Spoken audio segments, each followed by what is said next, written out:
Ok, meus amigos, estamos retornando, vamos para o nosso segundo bloco. No primeiro bloco nós falamos dessa criminologia clínica, que no fundo é o exame criminológico que procura entender a pessoa que está ali, recolhida naquele instante num determinado estabelecimento. Para isso que serve o exame criminológico. Porém, de fato, comentávamos, a lei brasileira previa, hoje já não prevê mais, só a jurisprudência que, num caso ou outro, diz que se o juiz quiser, fundamentadamente pode determinar, mas a verdade é a seguinte, na nossa opinião, na nossa visão, o preso, no contexto brasileiro, de presídios jaula, de presídios campos de concentração, o preso foi perdendo sua importância como pessoa. Ele hoje é um número, ele é uma massa muscular que tem braços e pernas e, portanto, anatomia, e acabou. Ele é só isso, ele não há uma preocupação de ressocialização toda com ele, portanto, para que entendê-lo se eu não quero que ele se recupere? É mais ou menos esse contexto, Alvino, que estamos vivendo? O discurso oficial é que quer que se recupere, que se ressocialize, mas na prática a gente sabe que o sistema penitenciário não é feito para isso, nem tem esse objetivo e não tem condições absolutamente alguma de promover a pessoa do preso. A criminologia clínica, no seu modelo médico-psicológico, ela praticamente se restringe ao exame criminológico, que de fato não resolve o problema da execução penal. O único exame criminológico que agora é previsto e que nunca foi realizado, não é, e que nunca será realizado, é o exame criminológico feito na execução, cuja finalidade seria oferecer subsídios para individualização. O outro, que era feito para obtenção de benefício, este foi realizado, não é mais previsto em lei, mas continua sendo solicitado pelo juiz, e os juízes recorrem a ele como uma espécie de tábua de salvação para tomar as suas decisões. Na verdade, o exame criminológico, este feito para fins de obtenção de benefício, é uma perícia criminológica. Se nós formos encarar do ponto de vista técnico, ele tem esses três componentes, que é o diagnóstico criminológico, saber por que o indivíduo cometeu aquele crime, é o prognóstico, isto é, se ele voltará a praticar e qual seria a conduta indicada. Então, por este motivo, o exame criminológico ele tem uma série de limitações, de questionamentos, de dificuldades para serem enfrentadas. Não é? Eu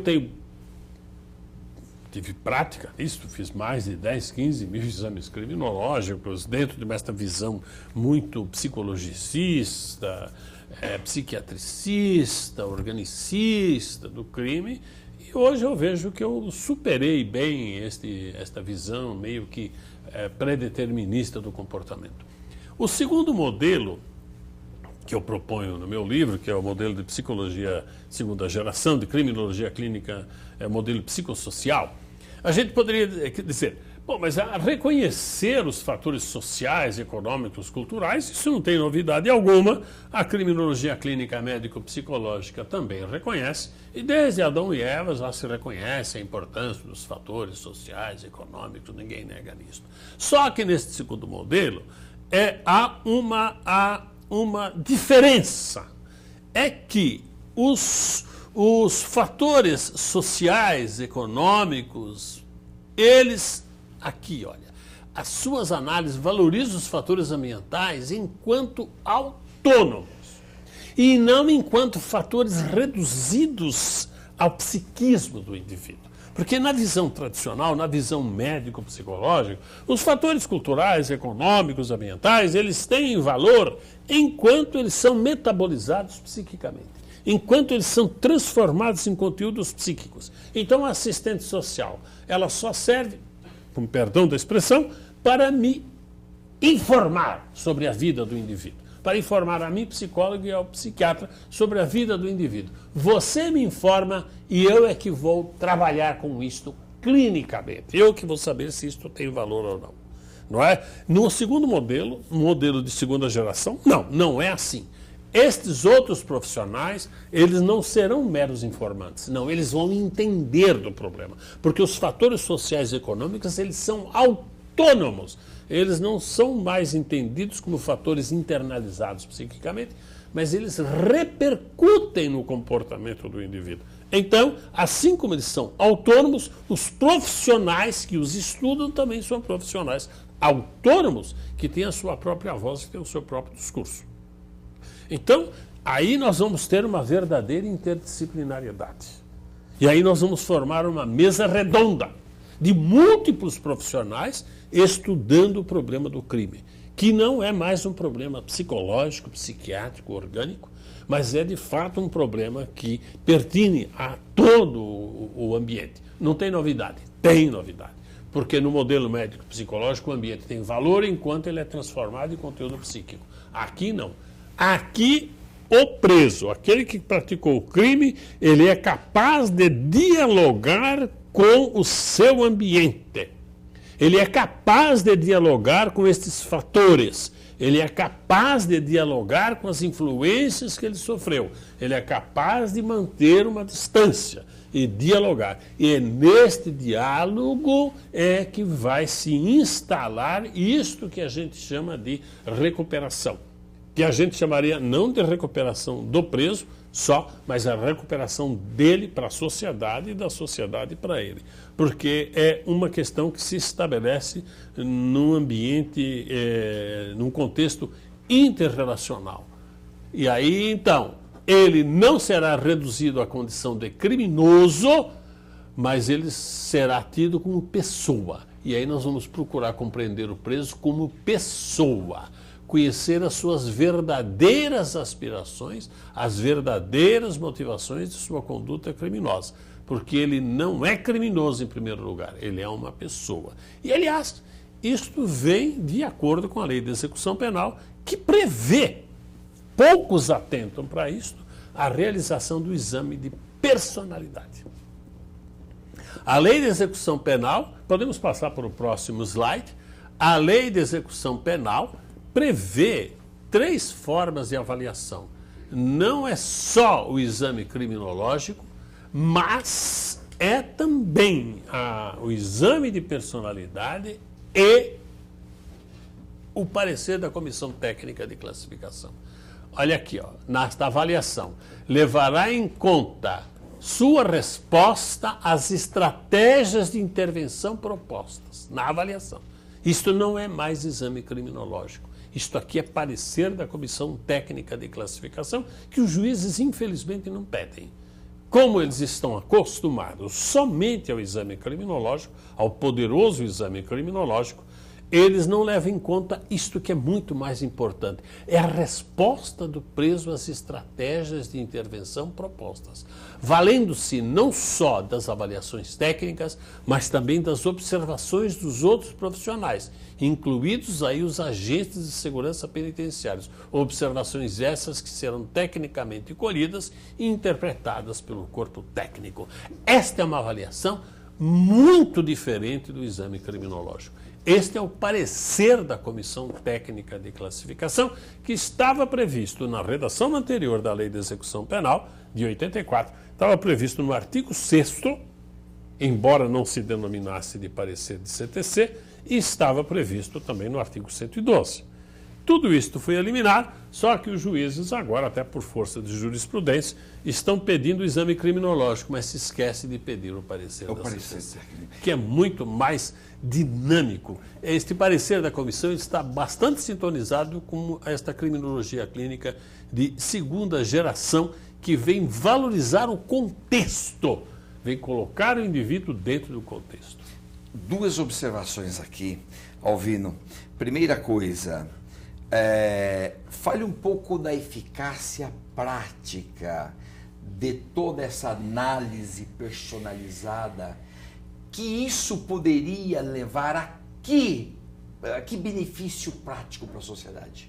Benefício prático se isso para a daqui sociedade. fosse verdadeiro, se fosse realizado, qual seria o benefício prático para a sociedade? Em primeiro lugar. Depois, em segundo lugar, eu gostaria de contextualizar tudo isso aqui com o direito penal do inimigo. É uma observação que eu vou fazer para a gente dialogar em cima disso aqui. Mas que benefício isso traria para a sociedade? Então, a sociedade, o que ela quer? A sociedade quer é uma vida pacífica. A sociedade não quer violência. A sociedade quer paz, quer uma convivência pacífica. Então, este é o benefício da sociedade. E os presos fazem parte da sociedade. Os presos, o Álvaro Pires faz sempre, ele insiste neste ponto. Nós não podemos colocar população carcerária de um lado e sociedade do outro. A população carcerária é uma parte integrante da sociedade. E esta parte integrante, ela volta, quer queira, quer não, ela voltará ao convívio social, porque ela faz parte da sociedade. E a sociedade interessa que esta parte que pertence a ela volte e venha conviver de forma pacífica.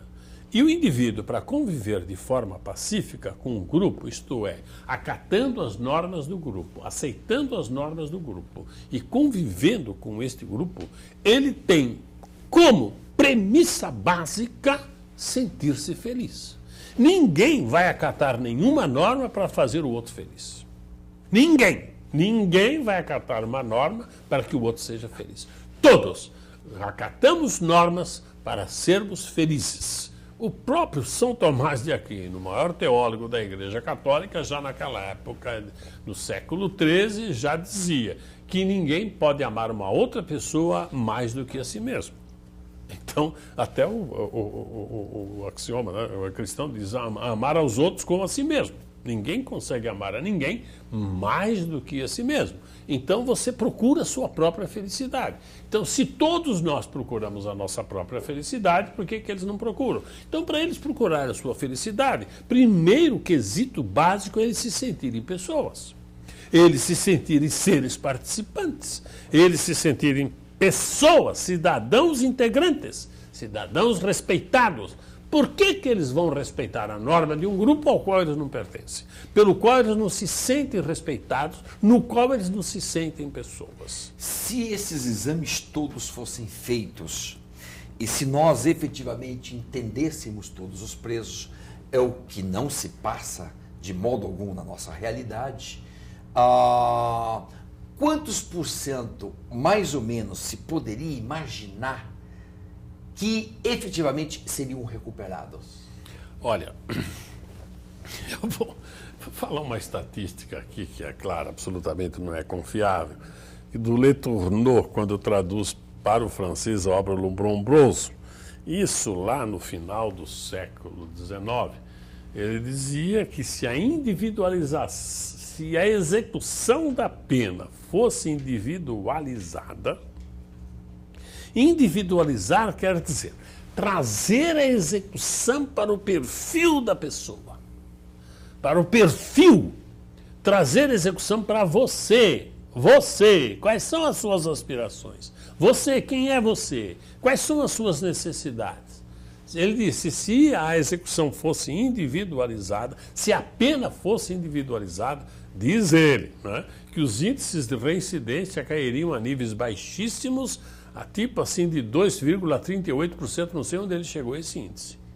Mas o que importa... talvez hoje 2,42%, né?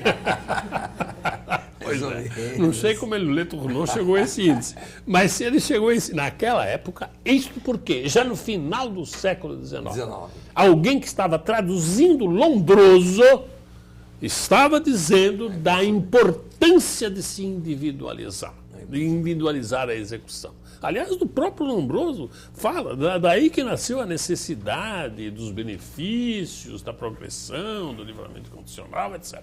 Que é quando você olha para o indivíduo, deixa de lado os parâmetros, os positivismos, as positivações todas e olha para a realidade individual dele. O que hoje é muito difícil. Não se faz. Por conta das cifras assim exacerbadas de encarceramento, aí poderíamos dizer, por conta das cifras exacerbadas de criminalidade. Será?